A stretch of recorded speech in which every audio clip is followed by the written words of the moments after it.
Hello and welcome to the Morning Skate podcast. I am Matt Moody, joined by DJ Mitchell, here to go through the Thursday, March 14th NHL Daily Fantasy Slate. And DJ, Tuesday was a very special slate, but I gotta say, Thursday's even more special. You want to know why? The Sabres are right back in the playoff mix.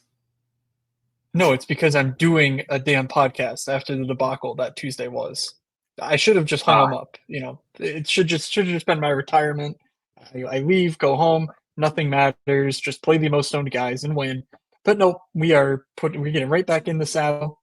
We are going to go through the Thursday slate as if Tuesday never happened, and try to recoup some of our losses. So yeah, I mean, how was your Tuesday? And you ready for Thursday? I think I have probably one of the most impressive lineups that absolutely did not get there.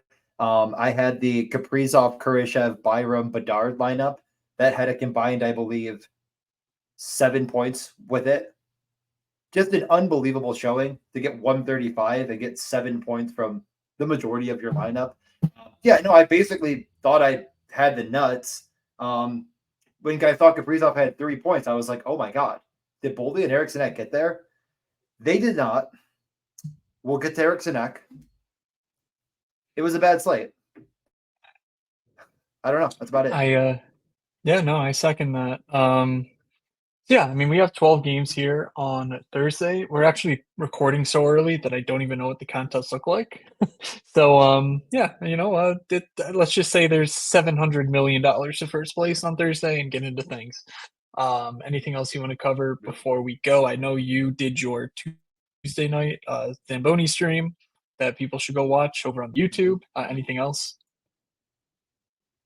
No, I mean, I feel like it was pretty well received. I mean, it told me I had 94 people watching, although that was combined, I'm pretty sure, through Twitter and YouTube. So no, I had a really good time with it. I finished up and my girlfriend's like, wait, were you by yourself? It seemed like you talked the whole time. And I was like, I really did just talk for like an hour and 20 minutes straight, uninterrupted, without breathing, just absolutely rattling shit off. And I kept saying, I was like, still no questions.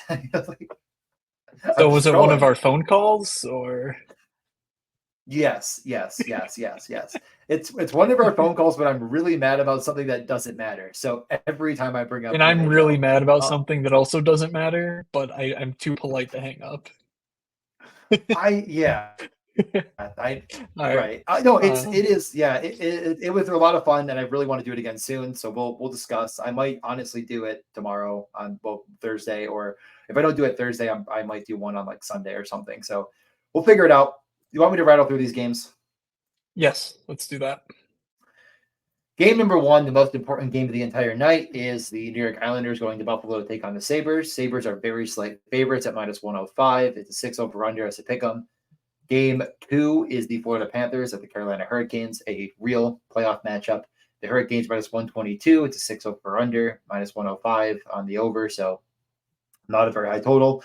And you're going to know the trend of these 6 over-unders, but this next game I do not believe is. It is not. Ottawa at the Columbus Blue Jackets is our highest total on the slate as of recording. It is 6.5 -135. Yeah, it is a -125 to the Senators. I never thought we'd see the day they're favored again, but here we are.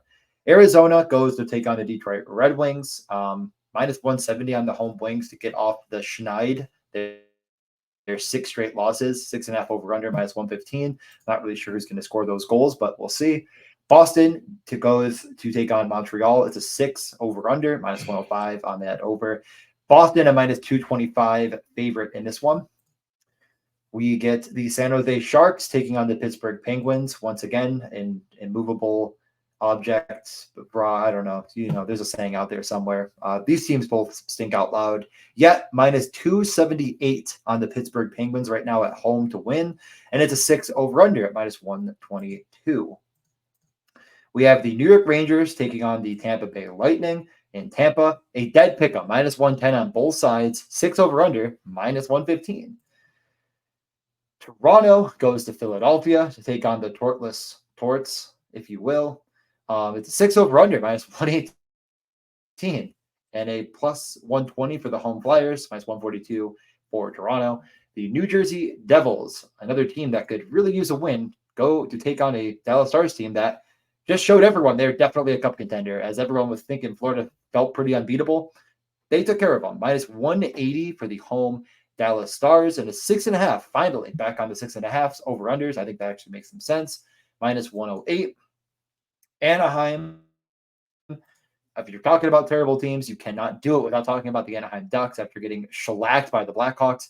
Plus 225 on the road in Minnesota. The Wild will be without Joel Eriksson-Ek. It's minus 278 right now on the Wild. Maybe that line moves. 6.5 over under plus 102. Vegas goes to the Calgary Flames. Vegas had a pretty impressive comeback against Seattle to get the 2 points. They're minus 135 favorites on the road, 6.5 over under plus 100. And the final game of the night, are only lone 5.5. Washington on a road back-to-back goes to Seattle, minus 120 on that over 5.5, and then it's minus 166 for the Kraken. 12 games, tons of sixes, not too many 6.5s. Really only 2 games that have a decently high total. And of those 2 games, that would mean the Stars have the highest team implied total, I believe, or at least pretty close to it. That doesn't even feel that chalky, though, on a 12-game slate. So no McDavid, no McKinnon, no probably another good player is not on this slate. Back to you in the studio. Yeah, I mean, in reality, like even Tuesday night, it was a 10-game slate, so slightly fewer games to pick from. But there really wasn't one chalk spot. I mean, there were several teams that were very owned, but like Bo Byron at 35% was, the highest owned player.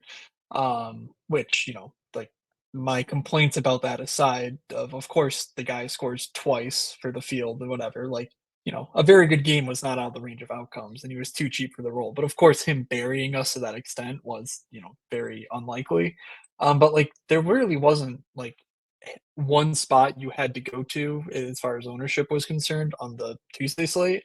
And I feel like Thursday's looking pretty similar to that in that there's going to be teams that are 15 to 20%, like across the board, but there's not going to be like a 40% owned McKinnon, type stack against Chicago or whatever sort of nonsense we've seen in over the past few weeks. Um, so it is interesting from that respect. Maybe there's some value news like the Minnesota spot that we'll discuss that sort of pushes ownership in a direction that I'm not really foreseeing. Um, but yeah, it does seem like one of those slates where like you can actually, go a little bit off the board without being uh, completely in the wrong. You might get punished for it because you always do.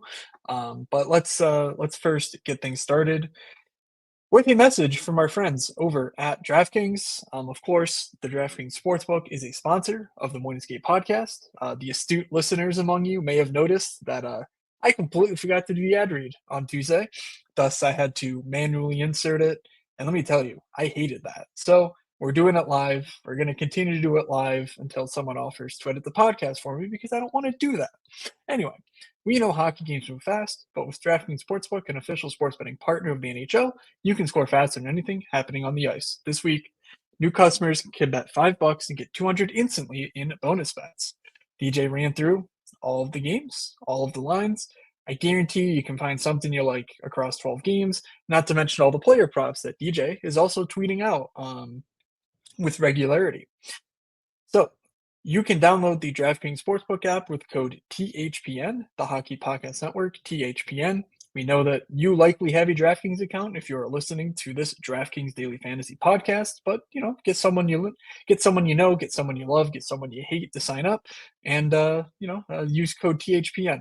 New customers bet just $5 on the NHL and get 200 instantly in bonus bets only on DraftKings Sportsbook, code THPN. The crown is yours. Gambling problem? Call 1-800-GAMBLER or visit www.1800gambler.net. In New York, call 8778-HOPE-NY or text HOPE-NY 467-369. In Connecticut, helps with building problem gambling. Call 888-789-7777 or visit ccpg.org. Please play responsibly on behalf of Boot Hill Casino and Resort in Kansas. 21 plus, age varies by jurisdiction, void in Ontario. Bonus bets expire 168 hours after issuance. See dkng.com/hockey for eligibility and deposit restrictions, terms, and responsible gaming resources. NHL, the NHL Shield are registered trademarks of the National Hockey League. All right. So yeah, I don't really know if there's anything I really want to go deep in off the start. We're expecting this Min Sal. Let me try and Kuznetsov for Minnesota, minimum salary to be on maybe a top six role, maybe even the top line. It could be Ryan Hartman with Kaprizov and Boldy. They could redo everything entirely with Joel Eriksson Ek set to miss a few games. So that's a huge spot to monitor. I don't know if there's a ton we can really take away from that spot. There are a few other injuries that are somewhat important, but nothing that we're like either nothing that's super uncertain or super impactful that I think we really need to unpack at this early stage. So let's start things off with the Islanders at Buffalo, unless you had anything else you wanted to say. Um, I just want to say one thing to you that I would try to do in private, but you know what? This will timestamp where we are in the real world when we record this. Mark Scheifele out on Wednesday night with an illness. So if you played him or didn't Great. play him, I just wanted to let you know for your lineups. But let's get to the Thursday slate, the one that you're most interested in. I'm ready to just jump right into the Islanders at Buffalo, if that's the question on the table. So you just want to jump That right is the in? question. That is the question. I will share my screen for you YouTube folks. And yes, if you are listening to this on the podcast feed, you can check out DJ's YouTube as well. And there is a video accompaniment, which is mostly just us staring at a screen and me screen sharing my little Excel that I post every day. But it's there if you want it. So, Yeah. I mean, um, I do think we're 2 subscribers away from 200. So if you want to be one of the next 2 subscribers to get us to 200, we will throw you a pizza party and your honor. Just you won't be invited. Okay. Yeah, this game, as you're showing on the chart, kind of stinks out loud. I tend to agree with that assessment of this game. It's not one that I think is going to have a ton of goals. I think it's a 6 for a reason. The Sabres did just explode for 7, and I feel like there's at least a feeling maybe that could be felt by others that could get replicated because the Sabres team has been maybe bubbling under the surface. I'm not sure if I really buy it. I think that was just a situation of goaltending being just absolutely unbelievably bad in Detroit for a night. And I don't think Sorokin is as bad as the Lion Reimer duo. The mhm. Sabres have 4 lines, which all have scoring on it, and really no clear cut line one in my. I mean, it's got to be Cage, but like I don't freaking know. And with Bowen Byram being monstrous chalk last slate, still on that first power play, still shooting a ton, 3,900. I think it could creep Buffalo's ownership a little bit. I'm not playing into it. Yeah. I suppose the story here is that the Sabres are playing, they're playing better. Like, there's no doubt about that. It's just the problem is a lot of that effort has been defensively. We've talked ad nauseum about how their defense has been solid and their goaltending's been great. So why uh, that's why I liked the under yesterday, 6.5 in that game. I got punished because I should not be betting like a donkey. But they're just one of those teams that like they're playing better defensively. And guess what? So are the Islanders. The Islanders are right there in that same ballpark. Um, so right away, I don't really think there's a ton here. Just to note, Brock Nelson's price feels kind of madly low. We're expecting the same lines as last game. 6,400 for basically line one, power play one, shooting as much as he is. That feels nice. He was 7,200 over the weekend in Anaheim, and all of a sudden he's down to 6,400. I think that's an okay one-off. I think it's an okay mini stack with Horvat, Barzell, or Dobson, but all three of those guys plus Nelson feel a bit too expensive for the upside that they possess. So, um, but Brock Nelson does stand out to me as sort of the chief among those guys. Horvat and Barzell are, they're playing well, but Nelson's the one who's getting all the expected goal looks. He's getting the quantity as well. So I like him more than the rest of this game. And you already mentioned Bo Byram remains playing with Dahlin on the top power play with Dahlin. The fact that he's 3K less than Dahlin doesn't really make sense. We know who Bo Byram is. We know how talented he is. And he has shown the hell out in his first few games in Buffalo with 3 shots, 4 shots, 4 shots. And of course, the 3 goals and an assist so far. Yeah. Anything else here, or do you want to bring us in to Florida, Carolina? Yeah, nope, I think you covered it well. I would say if I was going to be taking someone to pair with Nelson, I think I'm just going with Matt Barzal. Just really the catalyst of offense. And I know the shots aren't fantastic, but if you think Nelson could break the slate on a 12 gamer, it's probably him getting 3 points as well. So I'll put that out there and I'll move on to Florida, Carolina, another game that I mean, again, it was, I talk about it every time Florida's on the slate. I'm not playing guys against them.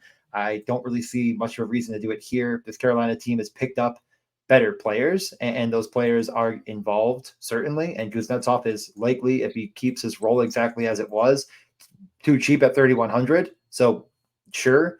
But now with Gensel at 7,400 and in that top six, and it's just again like it's kind of it's getting more expensive, especially off over 6K. Aho is 7,400. Like they're not a value on this slate already, and they're in an incredibly tough matchup. And I know the matchup doesn't look that bad, but just because of how good Carolina is,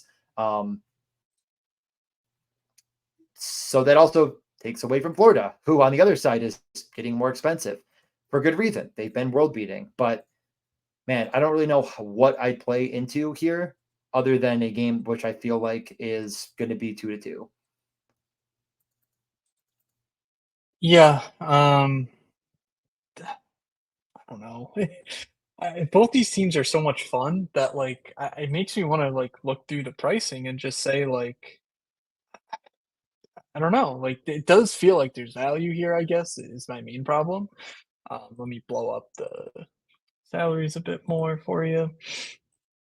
Um, so I don't know. Like the fact that Kachuk remains sub 8K, like we just saw him against Dallas go absolutely bonkers. Did he lose an assist? He must have lost an assist um, on some power play goal. But I mean, he took over the game, and you know he's still shooting a ton. Their power play is very much clicking. Um, we're getting Tarasenko in the top six, still 4,500. And then for Carolina, they just got shut out by the Rangers, which, you know, we talked about how Igor's back and, you know, but like whatever. Um, we just saw, you know, Florida gave up 3 to Dallas. You're telling me that a 6K Svechnikov can't score twice and hits 5 shots and not be sort of, you know, in the mix? He's been playing some excellent hockey. We could get new lines coming off that shutout. So, like, we could see Jake Gensel on the top line. We could see Nate House on the top line. So there could be changes that make this somewhat interesting, especially for the Carolina side. I think at home is where I'm leaning toward. Um, but you know, it's just one of those things where I don't really know where my head's at because I'm expecting changes. Um, so yeah, I don't know. Defensively, I think I'm good on Burns and Yep. Montour, but you could argue that, you know, especially Montour, like he seems to be back in, uh, you know, in the grander sense. So I would not hate him either as like a one-off because you're saying, well, Carolina, those games have a ton of pace. If they're shooting the puck, Montour is in position to block the puck, you know, so not a ton of reason to hate this spot, in my opinion. But maybe you're right. Maybe it is 2-2 going to overtime, so we're just sticking the one-offs. Any favorite one-off in your book if you had to choose one? I think you nailed it with Sveshnikov. I think he's Okay. probably the main one. And Matt the Chuck does make sense. I just feel like at that price, it's just sort of like he might drag Yeah. along someone else. Like Remotely he's playing with interesting Bennett and D. that Like I could see him. yeah. Yeah. Um, and I agree on Kachuk. It's remotely interesting that Reinhardt's flipped him in terms of the underlines.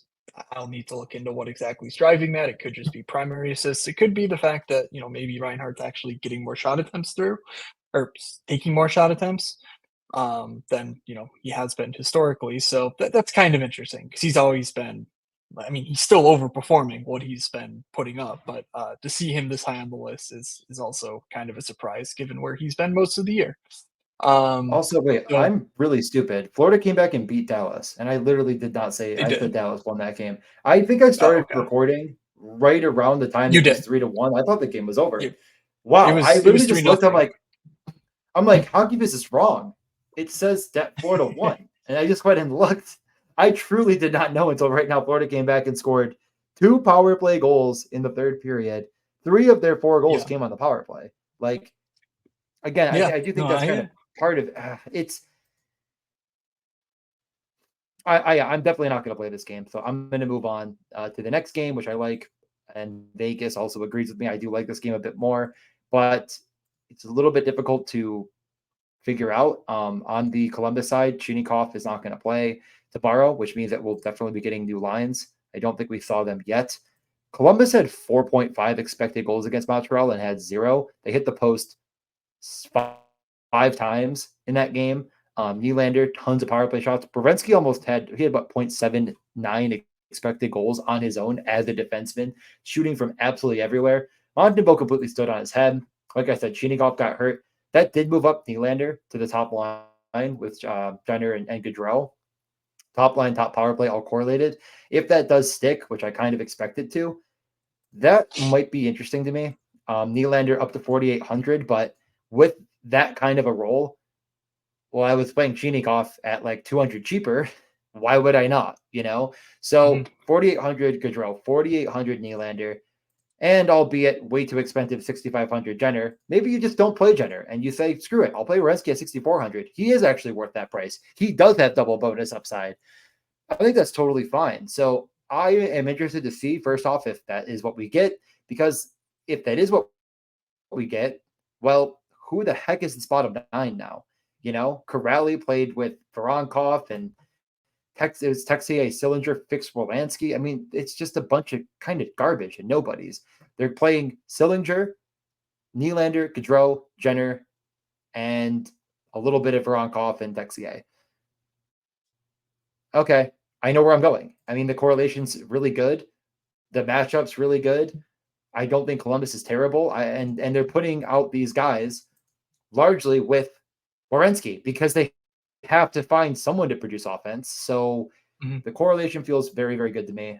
Jenner, Gaudreau, and Nylander played almost the entire game with Boqvist and Werenski, which also, got to mention it, 3,200 out of Boqvist, power play 1, playing with, all these guys at 5-on-5. So this is the first team I'm really interested in. And I gave all the reasons. And they're playing Ottawa. I didn't mention that for the third time in the highest total of the night.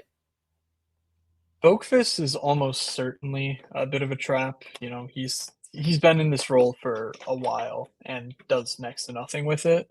And part of that is because Werenski has been so dominant, like puck dominant. He's not putting up the points, but he's taking a ton of shot attempts. He's not getting many of them on goal, but he's also blocking a bunch of shots. So Werenski's price kind of feels like a value to me. But again, the problem is Chikrin's also been outstanding in this regard and is 1,000 cheaper. So if you're looking to target this game, it's the same as Eric Carlson, where it's like, how do you choose between them? I don't know. It kind of feels like you're just flipping coins. Yeah, Ottawa just can't score. We've covered this ad nauseum. I don't think there's anything here that can sway me into clicking in Ottawa. Honestly, they just feel a little bit too expensive. Zach Ostapchuk, okay, played 12 minutes. I was going to look into him, never did. But yeah, I don't think there's much value here on the Ottawa side. And for Columbus, you covered it. It's basically the top line. Maybe, I mean, I guess we're assuming Marchenko returns. So Marchenko, Voronkov, and He didn't Fix practice. Volansky. He did not practice. But yeah, this guy, I'm not looking at it, but I saw earlier the coach expected him to return, so we'll see. I don't know. Yep, he's getting better. Expected that he'll play on Thursday. Okay. So yeah, again, they said that they have a backup plan in case he's not able to. Yep. Okay. Yeah. Keep an eye. Exactly. I mean, even more so. Keep an eye on all of this. We're gonna have to just check in on it tomorrow and see what happens. Yeah. Corrali's out too. The main problem I is didn't that either. I did not, because I did not know that. The main problem is that it seems like the third line or the second line with Marchenko, Voronkov, and either Fix Volansky or whatever idiot they decide to put in there, will have 3 wings. So you're probably better off just, mini stacking or playing one guy. Did we get a power play replacement for Chinikov last game? Did you mention that? It was top line Boqvist and Werenski. Duh. Okay. Yes. Let's go. Yeah. Duh. All right. Yeah. Okay. So all said, I'm a little bit interested in those 4K guys in Columbus. All three of them, but not really interested outside of that. So Arizona, Detroit, we got some unfortunate news. Barrett Hayton is expected to miss undetermined length of time, but it kind of seems like his season might be over with this latest injury he picked up. And DJ, I know you looked into how the lines fell, so I won't delay, and I'll just turn it over to you. Yep, first off, let's just go over the fact they have 1.5 expected goals against Minnesota at this point because they lost Barry Hayton, who had been actually really good for them. And then I am not happy, but it was Bukestad up with Keller and Schmaltz at 5-on-5. He did score. Cooley with Gunther and Kraus, Kerfoot, Carconi, Michelli. I actually, as soon as I saw that, I bet the under on Michelli points. The top power play, the person that takes over for Hayton is Kerfoot. Yeah, it's ugly. I don't respect this Detroit team whatsoever. They do have a decently high implied team total here, and it feels like a decent spot to get right. I don't think I could possibly stomach paying 4,500 for Nick Bukestad when it's like we're paying 1,000 more for that top center, and he's a worse version of Barrett Hayton. So I'm probably not going to touch that top line in Arizona. I think there's at least a part of me that wants to consider Dylan Gunther, but 5K is just, I think it's gone too far. The role's increasing even more. Cooley's getting the run. I want to do it, but man, when they put Kerfoot there instead of Cooley, I was just like, this team is just absolutely atrocious. I hate them so much. That would be the only way that I might look at Arizona. What a joke of a franchise. Yeah. Yeah, it's very Like much a bet 3,500 against Cooley if he was Detroit top than power it play. really is.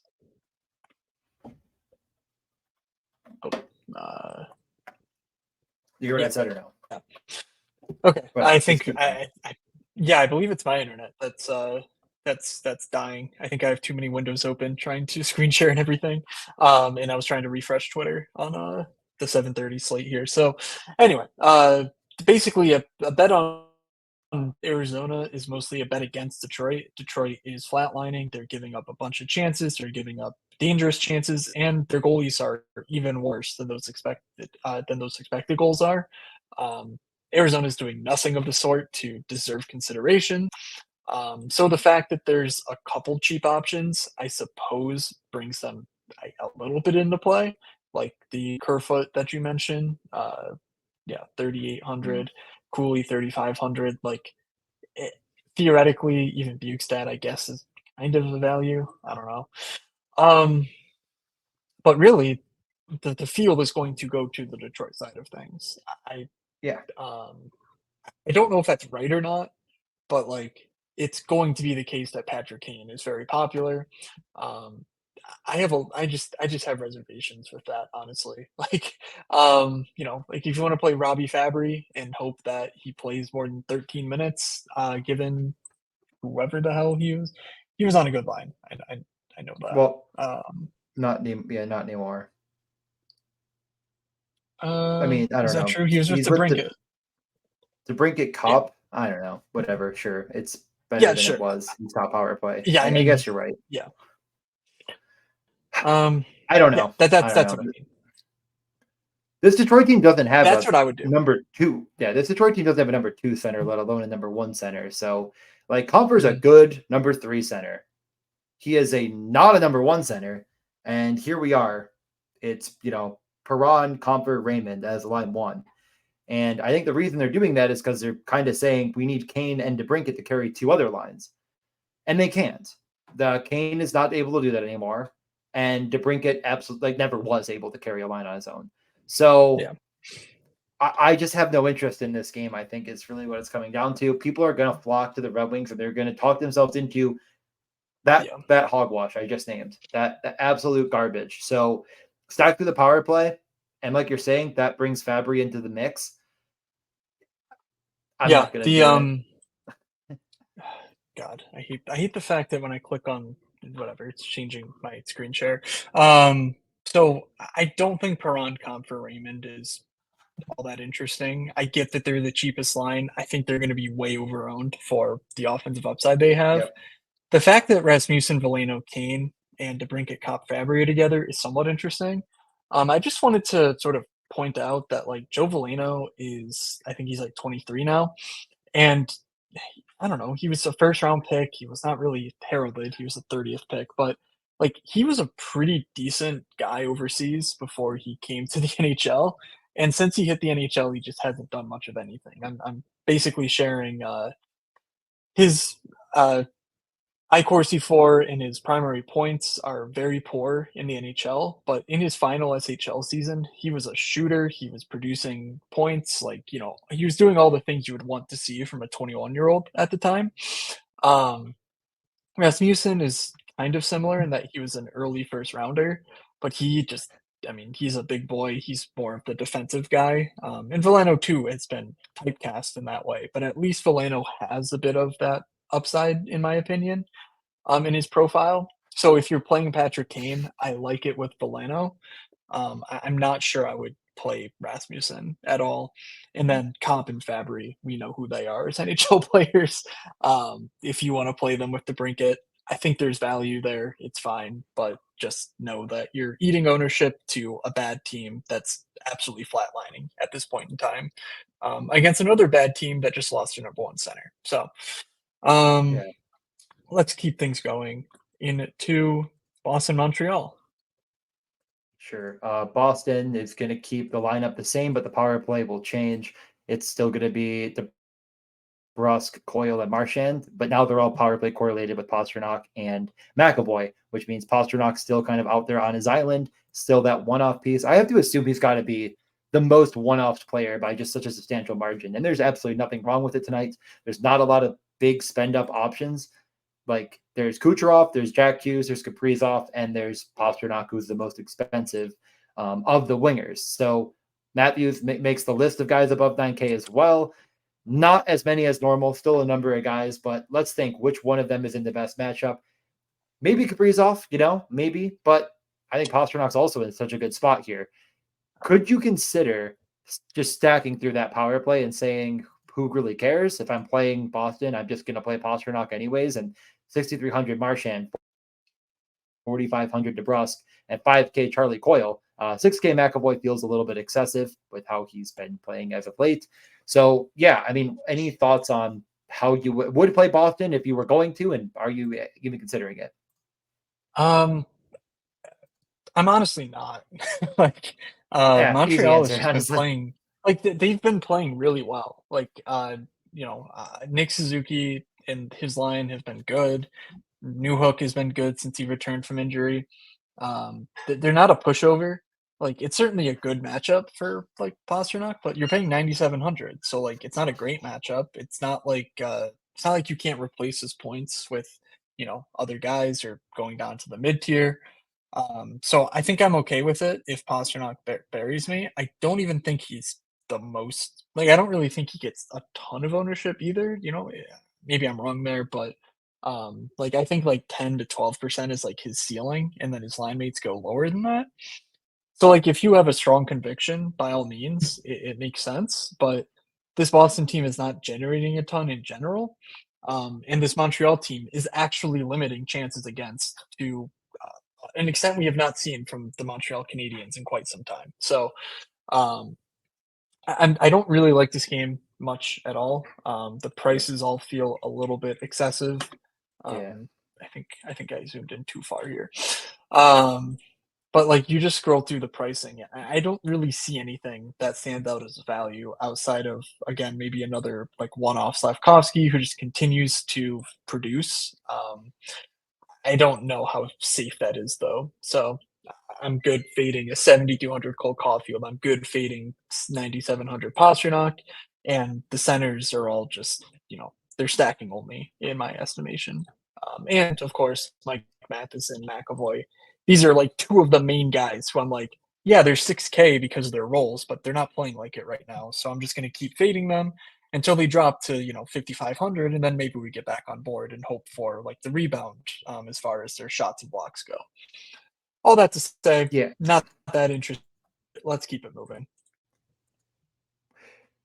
Yeah, I mean, I think I'm tentatively interested in Boston. It feels to me like the field might take a good hard look at what happened last time Boston played and take a good hard look at Montreal's last game, or get too narrow minded on this and not zoom out far enough, because Boston's still a much better team. And just because they lost 5-1 against St. Louis, and just because Montreal, like I said, they shut out Columbus and they gave up 4.5 expected goals to Columbus. Like I'm tentatively interested in the Brusque Marchand Pasternak situation. That all I'm going to say. It's not my favorite, but I do like it.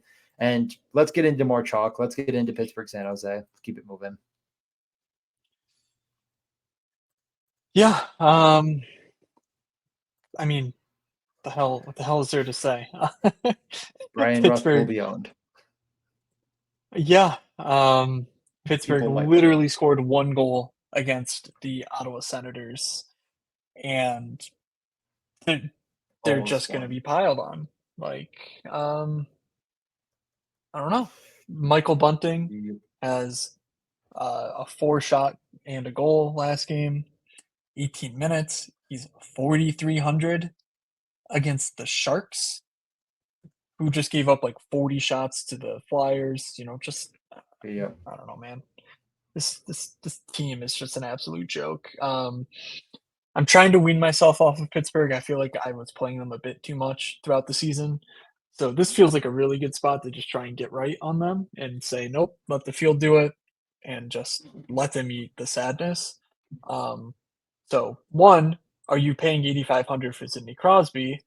Two, if not, might I interest you in some depth Pittsburgh pieces here? Yes or no? Yeah. I mean, I'm gonna say you could interest me in it for sure because of they're playing the San Jose Sharks, the Barracudas. In reality, I think you could at least give me a second thought on that. I don't think I'm paying for Crosby. I mean, Russ has been fantastic, as you mentioned. Bunting did score. It was actually assisted by Malkin and Carlson at 5-on-5, but Bunting was with Crosby and Russ at five on It was an five, empty and netter, that right? Didn't they have the goalie pulled? no, they won in wait. Well, they won in overtime. I mean, they lost in overtime, so they scored when Yeah, they had the. it was with 20 seconds left. Oh, you're So right. Yep, 1, 2, 3, 4, 5, 6. You're right. There's 6 forwards on the ice for that. I was confused. I don't know why I thought you meant he scored an empty netter. I was like, okay, yeah, correct. They scored when the net was empty behind them. Okay. Anyways, top power play was Bunting, Rust, Crosby, Letang, and Eller.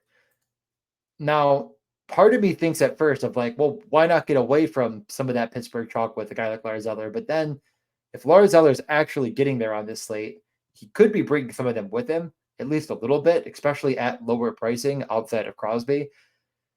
So I really think I'm going to end up fading it entirely and just not doing it and hoping that the San Jose Sharks show up and don't give up more than 3 goals. I think I take that bet. And if it is 3 goals, let's say they spread them out enough, and that's just the way I'm going to play it. Pittsburgh's obviously in a really good matchup, but they suck. And are the Sharks actually completely lifeless? Yes. But what about one uh, time? I mean, I really think in that again, game against Philly, like Philly dominated, but that would have been a lot lower totals if Philly just did keep taking penalties and letting the Sharks get a chance. I mean, they were on the power play a metric ton and got 2 power play goals. Like Kalen Addison had 19 minutes.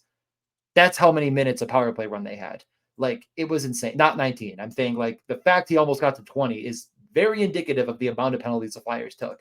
And that was the only reason yeah. the Sharks found a way to claw themselves into that. Like this game could be an absolute snooze fest. 2-0 garbage. Like I really do believe that. So I'm going to bet on it and not play it. So what if I told you that Riley Smith over his last 10 games has 4.3 expected goals and only 1 goal? Does that make anything move? What if I told you It that based on the power plays you just read, he's playing with Evgeny Malkin at 5-on-5, he's playing with Malkin and Carlson on the power play? yeah. Does I that mean that's bring the any angle, right? Like I feel like that was kind of my point of like you might talk yourself into Eller on power play 1, but really you probably should look at that power play 2 and that correlation and just say I'm fading the 20% Pittsburgh 1 And I'm going to Yeah. say that it's all line two, right? I think that's even taking it a step further on leverage. So it's the correct way of doing it. I'm not going to play any of it. I get it Okay. for sure. And that definitely makes sense. And I think Yeah. you're showing the last guy in that was Drew O'Connor, right? I was pretty Yeah. sure on that. Um, Because, yeah, Raquel down in the third line. yeah, I just wanted to, I was just gonna highlight that Drew O'Connor is one of those classic players who isn't gonna do anything, like, fantasy-wise, but he's actually, like, a useful player. So, I don't know. I'm I'm toying with the idea of Riley Smith, Malkin, Carlson, Smith, Carlson, Smith, Malkin. I think Riley Smith, though, is really interesting. It's rare that we see a guy with 4 expected goals in his last 10 in a matchup like this go completely, go completely unowned, and I honestly think he won't get much ownership because I think the third line gets more ownership than the second line, given the way that the sites have been projecting, um, Lars Eller, just to it's not a very clean look, but we're looking at Raquel, Eller, and Puustinen. Puustinen maybe lost that power play job, so he doesn't project well, but, like, he's been projecting well with the power play job, so, like, I don't know. I think there's a good chance we see the third line get more ownership than the Malkin line, which it's a testament to how bad Malkin's been this season, but also Mhm. kind of just how silly, projection systems can lead to, results wise. Let's move over to Rangers Tampa though. Um, Mhm. the Rangers did the thing where they had a shutout. Tampa did the thing the last time they played where they also had a shutout. Um, is this game going to be 0-0 or 7-6 here, DJ? Yeah, I definitely that is the perfect way to put it. Where number, I mean, again, the perfect way to really look at this is I feel like no one's going to play this game because they're going to convince themselves that it's going to be 0-0. Should it be 0-0? I mean, no, not 0-0. I don't think I'm going to play it just because even if I don't think it's not going to be 7-6, but it's really freaking expensive. It is so expensive. I mean, what are you playing on Tampa outside of Kucherov?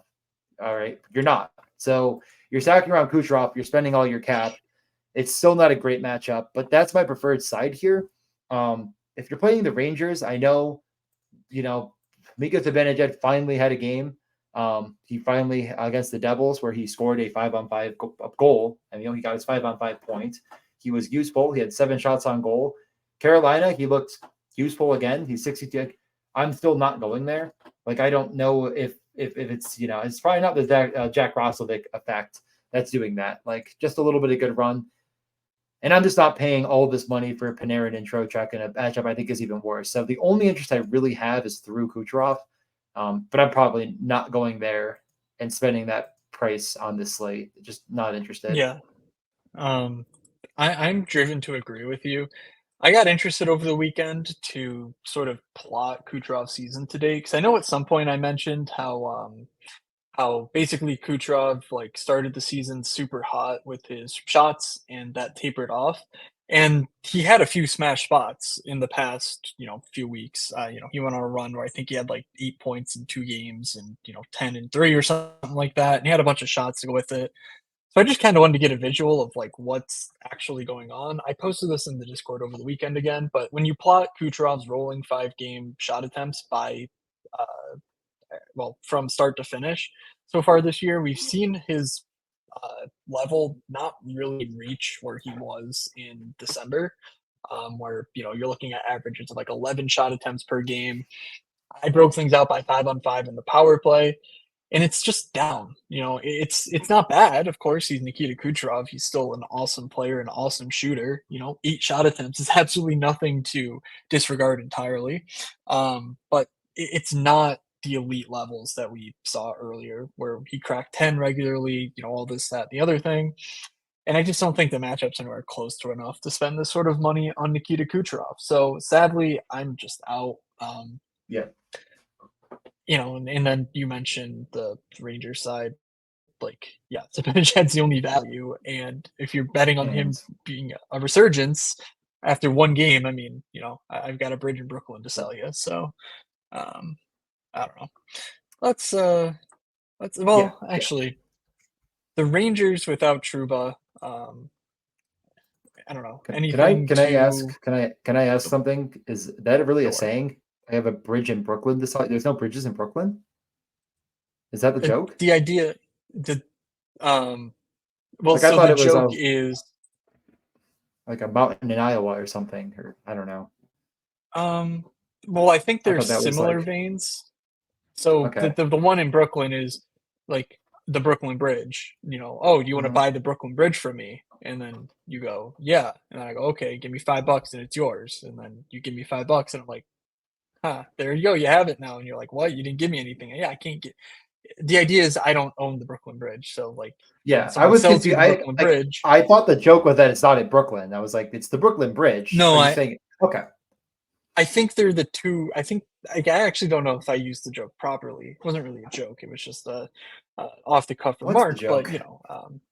yeah, like what is the joke really? Like, is that the joke?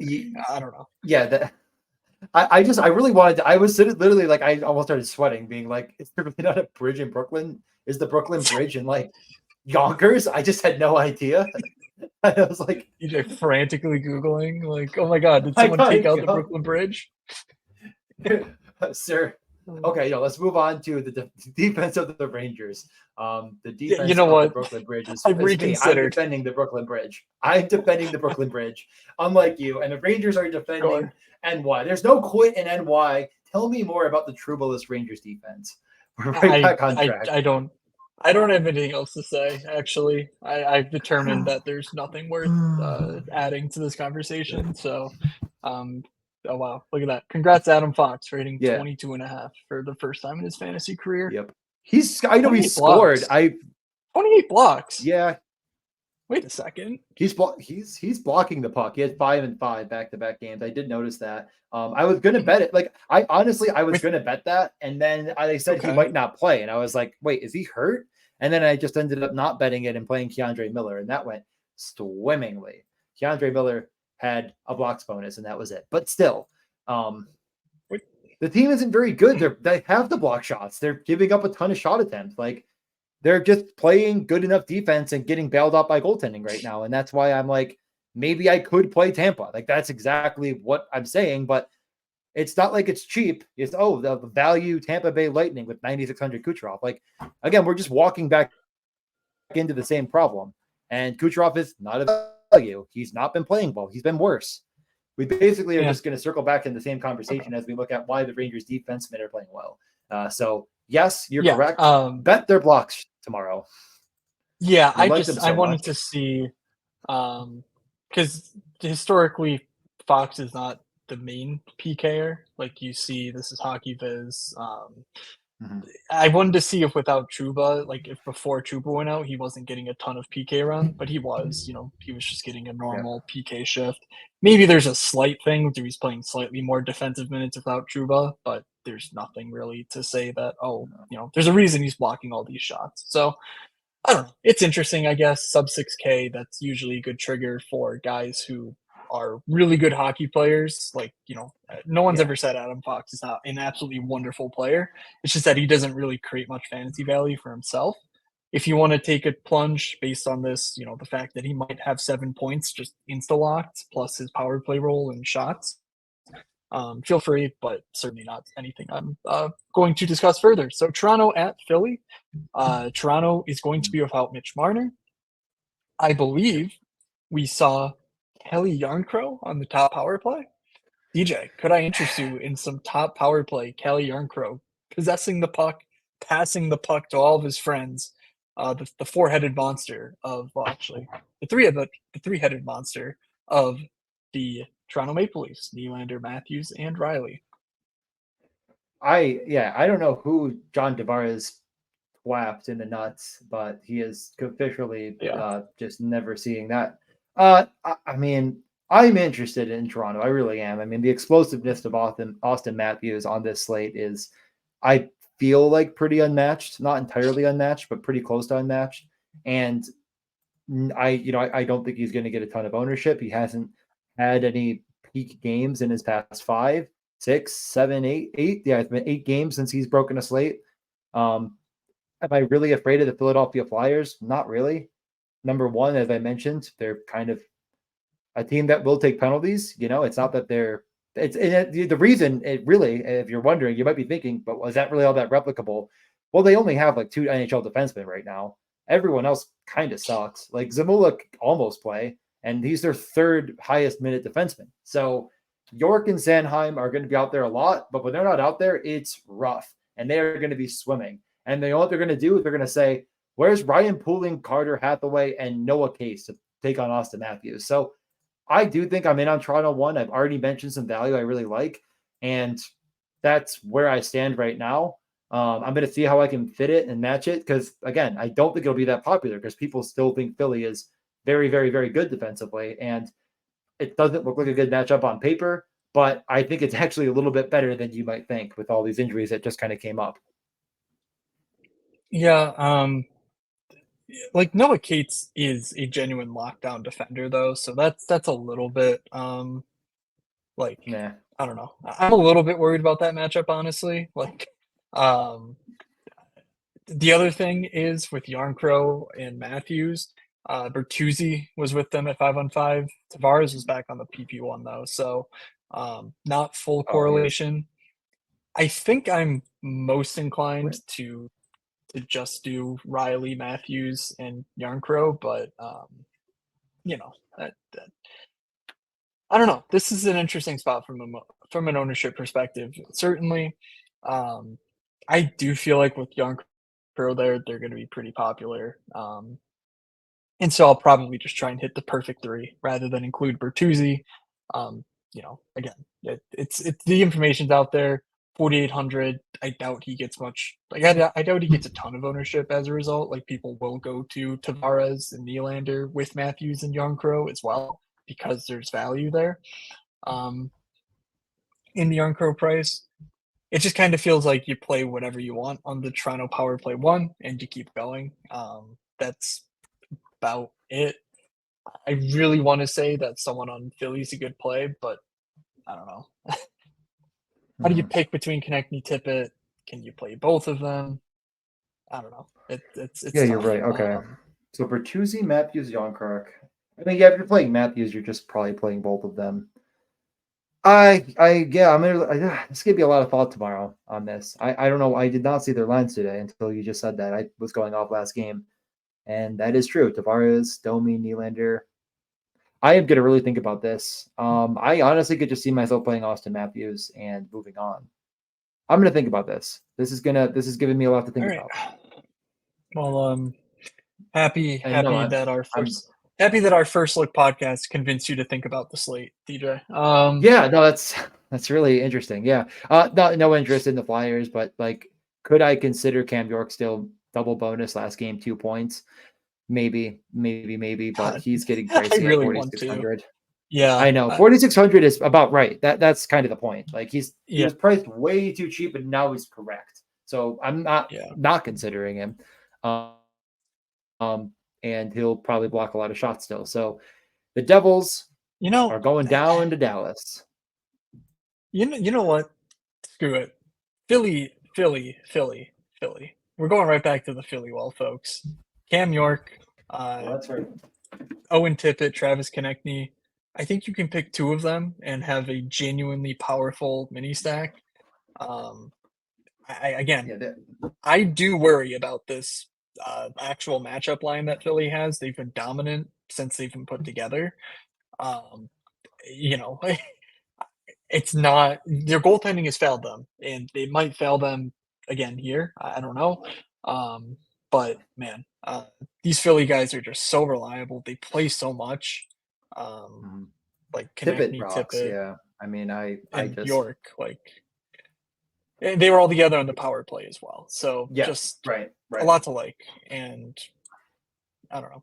Just sometimes you got to take a stand, and I think this is a hill I'm willing to die on. If those 3 dudes fail at mid-tier salaries in a matchup I'm not terrified by, like it's fine. Like the middle 6 of Toronto is not the best defensively. Um, Yep. without And Marner, especially. Gurry Gurrianov's no longer a defenseman for the Flyers, in case you're wondering. Damn. Can't trick me again, DraftKings. Goddamn, that was He painful. absolutely nailed the post. Should have scored for sure. Anyways, as I mentioned, the Devils go down to Dallas in a matchup down in Dallas with the Devils are going to be playing the Do they Stars. have a soul to And steal or no, I don't know? Jack Hughes is playing with Nico Hischier at 5-on-5. And there was a third line mate that I'm blanking on because I was angry about it. I'm going to have to go look Um, quickly. Why was I mad? yeah, Was it Mercer? Mercer, right? yeah, it was I Mercer. wasn't that angry. I wasn't that angry. I was just like, huh. That really was my reaction. I was just a little bit like, that's the guy, not Holtz. Okay, why don't we try that? Um, I don't Hey, know. hey, I don't hey, know. hey, hey, hey! They moved Alex Holtz to the third line, sir. I will not stand here for this slander.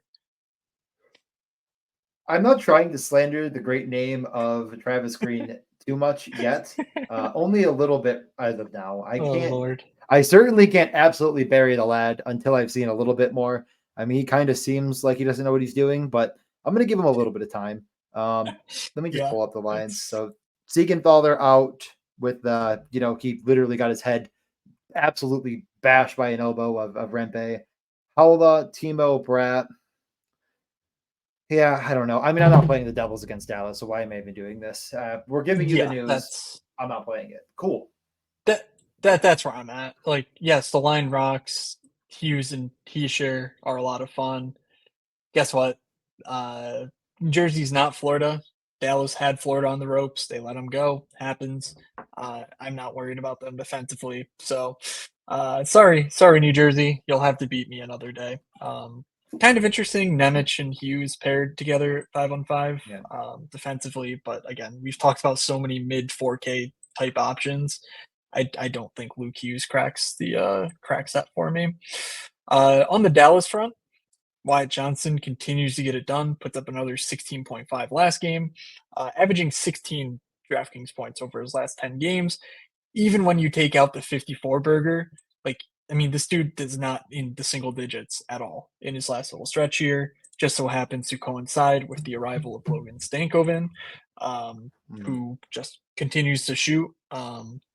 Point production is a bit lacking, but Wyatt in particular kills penalties. You know, he's the focal point of the power play as well. So Johnson just is awesome. If you really want to play the first line, I, I don't know. I worry about the Hughes Heischer line being really good. So like, is Pavelski, Hintz, Robertson just going to play them to a draw? Kind of feels like it. Yeah. So yeah, but no one's going to play Dallas here. So I don't really think there's a huge. Actually, you mentioned their team total was really high, so Yeah, maybe their people team do total play is really Dallas. high. That Okay. was the surprise. I mean, it's like one of the few Okay. 6.5s. Yeah. So looking at last game and the Barkov line got the Pavelski treatment, and it was largely played to a draw. Um, the Ben line got the Bennett line. So Ben with Johnston and Stankoven. I know I'm using the worst player on that line to call it out. So the good news for them is every other line outside of the Jack Hughes line is pretty bad. Not Yeah. not like it's not good offensively at all. Like Timo Meyer can play offense, but like they're not good defensively. So I do tend to agree with you there. I might throw in Thomas Harley for the fun of it. Maybe not. The guy does still have 14 goals, had the defenseman on the year. Looks Yeah. pretty solid as an upside piece. So I could look at Stankoven, Johnston. Stankoven, if you didn't mention it, I was trying to listen, but I was kind of looking into the matchups. He is on the wing right now, so you're not Yeah. getting that double center situation. Johnston, Look, Harley, Stankoven. I'm in. I just have to apologize to Thomas Harley for absolutely burying his fantasy season. Yeah, For yeah, through the right. first 9 games of Miro and Harley, I'm like, look at these two guys together. They score, a billion DraftKings points every night. When you combine their two, just play them together. The day I posted that, they I think combined for 1.5, and it's not gotten much better. I know Miro had one blow up spot, but Harley's been just not getting it done. So, and partially that's because Johnston and Stankoven have been so good; they're shooting all the pucks. So I guess that happens. But certainly an L there on the Thomas Harley train. But that's why you don't play. That's why you don't pay 5K for dudes who get secondary power play time. Like that's just the way of the world. So let's keep things going. Anaheim, Minnesota. On the Anaheim front, I'm not interested in talking about much of anything. They're really expensive still. They're simply just not that good. Um, they got murdered by the Bedards, so I don't think there's anything here to discuss. Do you have next to anything? No, I mean, Okay. it would be like I guess the angle that you the needle you're trying to thread is no Eriksson Ek. So defensively, the Wild are going to be worse already on paper. Who is going to get a Yeah. good matchup against now like more depth and players, the Hartman, Zuccarello, Rossi. But that line still, it would be the best line on Anaheim. I don't think that's telling too much. And I don't really want to play cat and mouse with what I believe would be the upside piece then in Petrano, Strome, and Terry when they're not that cheap. Like it's a bit of a value, maybe almost if you squint, but not really. So yeah, Anaheim is just out of contention for me entirely with being awful, not having a good matchup at all, and being too expensive. The trifecta there is going to cross them out. Yeah. Minnesota. On the Minnesota side, no Eriksson Ek. I'm assuming that Ryan Hartman is the most likely candidate to step in to top line, and it's Yep. especially the top power play, given I think we've seen this before. Yep. But we are introducing Marat Kuznetsov. If you're looking for him in the lobby, KHUS, KHUS. Just search that and you'll find him. He's 2,500 on the wing. Um, I don't know. I pulled up some of his comps because, quite frankly, we don't get a ton of dudes from the KHL. Especially the last few years, coming over for in terms of comparisons. Alexi Protas feels like the closest guy that I could find. 21 season there for Protas. There was a couple years back, but averaged just a hair over 1 shot per game as a 21-year-old. And where Kuznetsov did much better was in the point production standpoint. 1.6 primary points per 60 versus 1.2 for Protas. But we've seen Protas in the NHL for a while, and he's a good player. I don't think anyone who's watching the Caps regularly is saying that Protas is bad or anything, but Protas is certainly a nothing from a fantasy standpoint. I think we need clear confirmation that not only is Kuznetsov on the top line, Mhm. but also the top power play to make him like an auto play. I certainly would not play him without Kaprizov. Obviously, people will do that, but optimizers will try to put a 2.5K guy in the top six with a power play role into your lineups, and I would not let them do it without a stack. I just don't think there's enough shot volume there. Um, I could be wrong. I don't know much about him, but just trying to uncover as much as I can about him. Seems like he's a really high, well-respected player, but it's more of a two-way game and playmaking chops than it is like, oh, he's going to come in and, have 5 shots a game or even 3 shots a game and be that sort of weapon that you can look for spikes out of as a one-off play. So keep an eye on him. We don't know his status at the moment where he'll slot in, but we are expecting him to play, and we're expecting him to get somewhat of a decent role. So keep an eye on it. Anything else you want to add to the Minnesota thoughts? I mean, it's probably going to be like you said, Kaprizov, Boldy, Hartman, full winger, take all three of your winger spots type stuff. But maybe it talks people out of doing it a little bit. I'm definitely interested. So keep an eye on Minnesota tomorrow. They're obviously in a very good spot Right. against the Wounded Ducks. Duck hunting, we'll call this podcast. And we'll move over to Vegas at the Calgary Flames. The Flames are going to be a bit of a question mark as to what they're going to run. They were looking good, and we're like, do we like the Flames? We might like the Flames. I actually played Vladar in my lineup with all of good players, and Vladar said, how does the second period work for you for me getting absolutely shell shocked? And I said, perfect. That would Oh be great. boy. Miramanov did score. He did play on the top power play with Huberto, Sharangovich, Coronado, and Kadri. Coronado was pretty swiftly put down to that fourth line and only ended up logging 13 minutes. And without that power play run, it was probably closer to 9 or 10. Yeah. It's a bit of a mess here. I don't know what I want to do. Huberto, Kadri, Miramanov. Any thoughts? Or I mean, Yeah. I'm probably not playing the Flames, but There's a ton of uncertainty here. Mangiapane and Kuzmenko both missed. There's a bug going around the room clearly. So that's why I think we saw some weird correlations. So, frankly, I don't really have anything to add until we know who's actually playing and what the lineup is on Thursday. But whatever it is, it's going to be cheap, and I'm going to have some interest. So I think it's just going to be the standard Sharangovich and Huberto trying to, pluck out some power play correlation there. Yeah. But Miramanov did look good. He had 8 shots on goal, just, one of those games where everything he took was a shot from the point, not super dangerous, but those count fantasy point wise as well. Um, so yeah, I kind of like Manjapani Backlund if Manjapani's back in the lineup. I'm not afraid of Jack Eichel defensively, so that's maybe an interesting spot. Um, but yeah, they look good because Vegas has been hemorrhaging chances and goals against. Their goaltending's among the worst in the league over the last stretch, and Calgary's actually scoring. Like, believe it or not, they're converting. So, yeah, just a lot to like, but not a lot of confirmation. So, uh, wait and see on what the lineup looks like. Any interest in the Vegas side, which does benefit from a matchup where you don't have Markstrom, they just got torched. We could get just Dustin Wolf here. Any interest in Vegas? I mean, Eichel's been very, very, very, very good. The 23 minutes might not be something we see too often, especially as they likely round into playoff form, and I think they'll spread the wealth. But they still are a team that needs to make the playoffs. They're in the wild card spot right now, the last wild card spot. They're the ones being chased, albeit from a bit of a distance. 8,200 for Jack Eichel. I think we'll talk people off of it, but I think he's every bit deserving of that price. Shea Theodore is just continuing to be the driver of offense from the point for them as well. And Marchessault and Barbashev do still correlate on the power play, so there's no reason to avoid it. I could consider it for sure, but that's really it.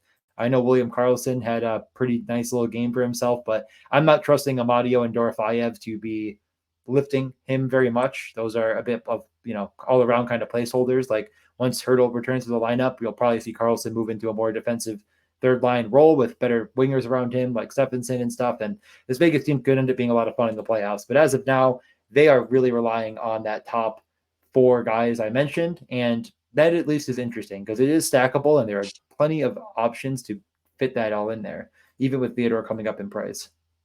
Yeah, Shago didn't score last game, but this is the game. This is the game. Shago scores. He's got 6 to 12 1. assists in his last 10. Yeah, this is the one. Uh, yeah, 12 assists in his last 10 now. Dude's just killing it out there.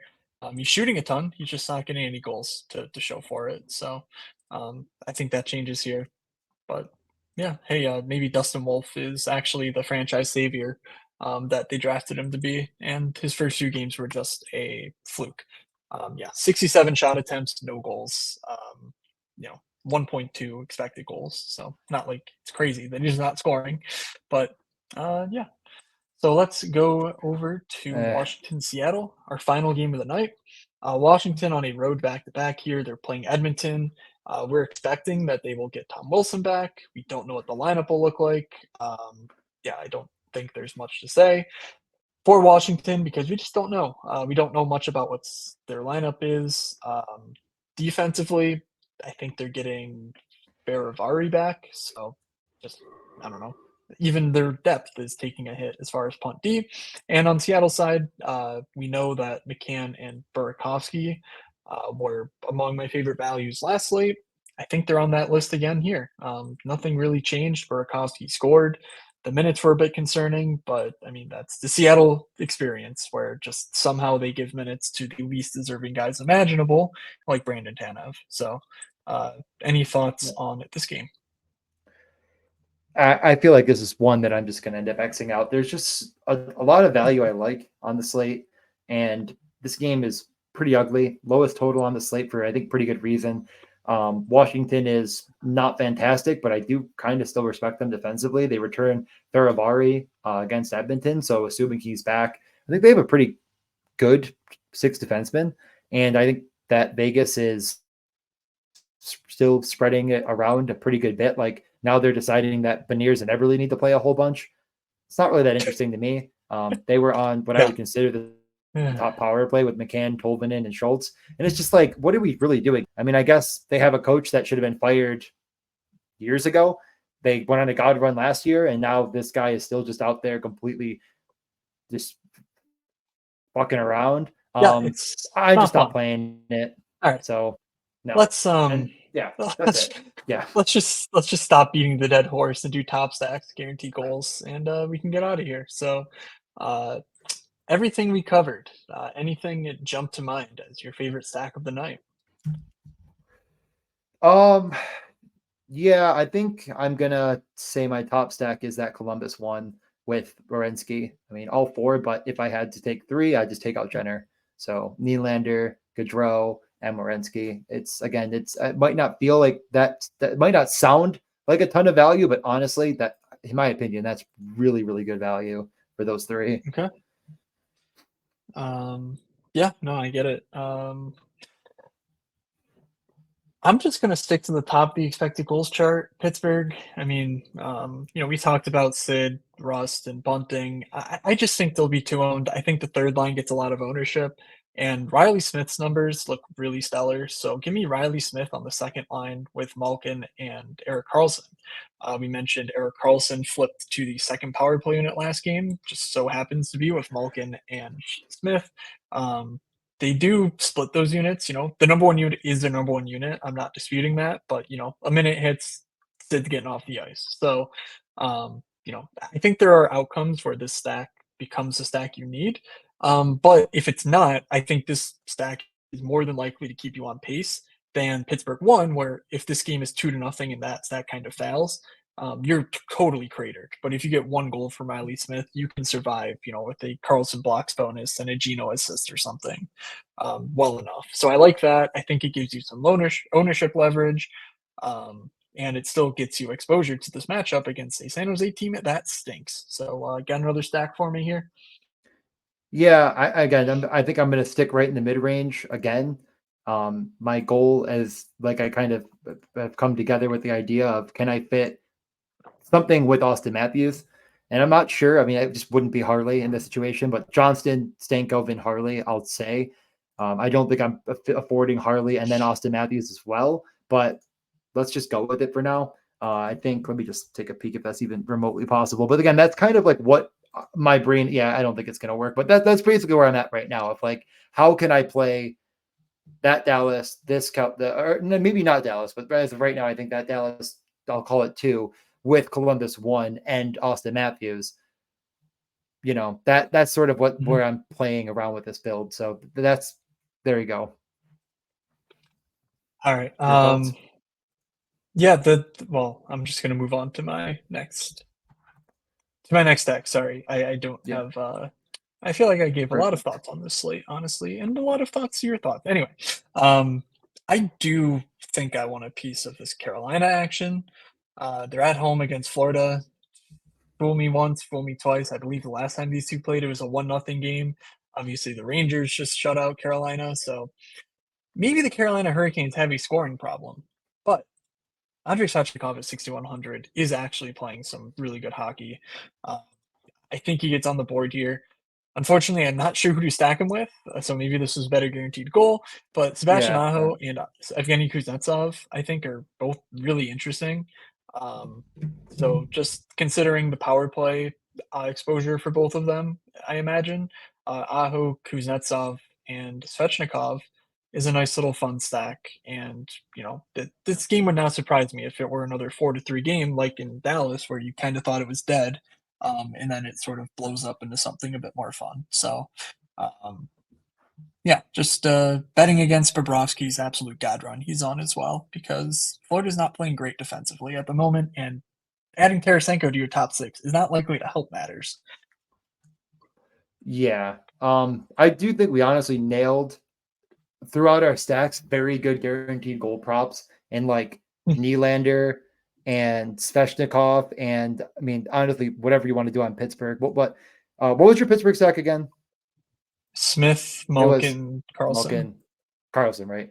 Okay. I like that. Yeah. Okay. So I will take Brian Rust for a guaranteed goal because I'm absolutely positive the Chalk's going to get there in one way or another. And Brian Rust has honestly been the guy that is producing the most for this Penguins team in the 3 games since he's returning. He has 8.33 shot attempts per game.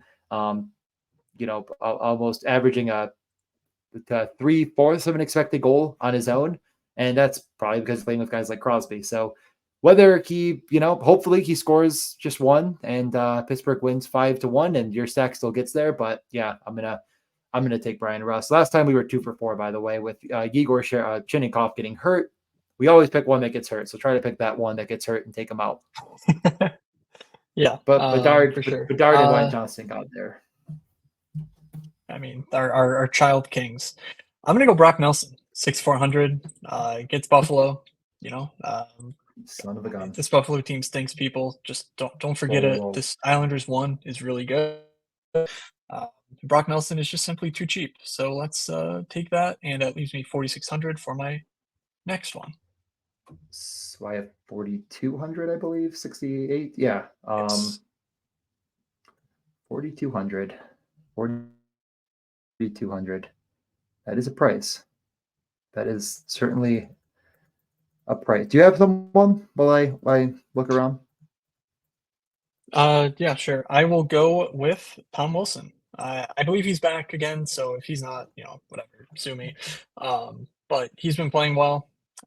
The podcast haters will be out in droves now that I said Tom Wilson, but like I'm pretty sure I took the L on Wilson like months ago on the podcast. So I like that. The price works perfectly, and yeah, I think it's a good goal bet.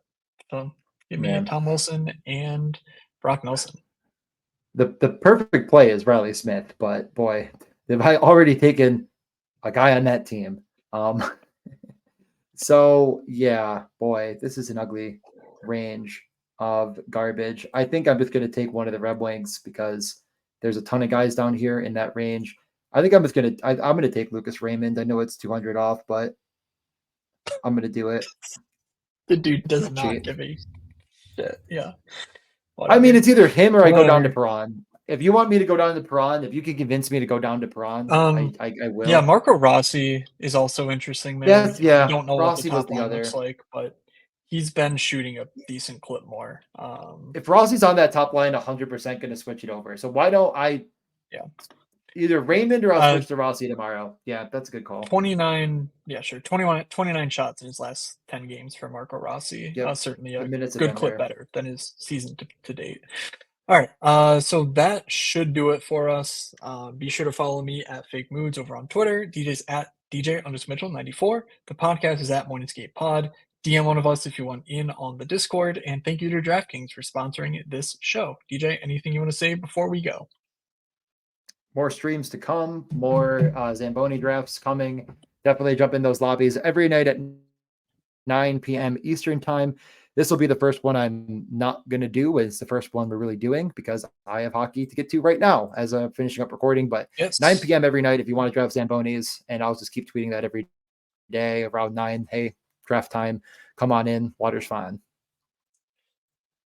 Perfect. Alrighty. Thank you all for listening. From Doug, from DJ, from myself, happy Slate, everybody, and we will see.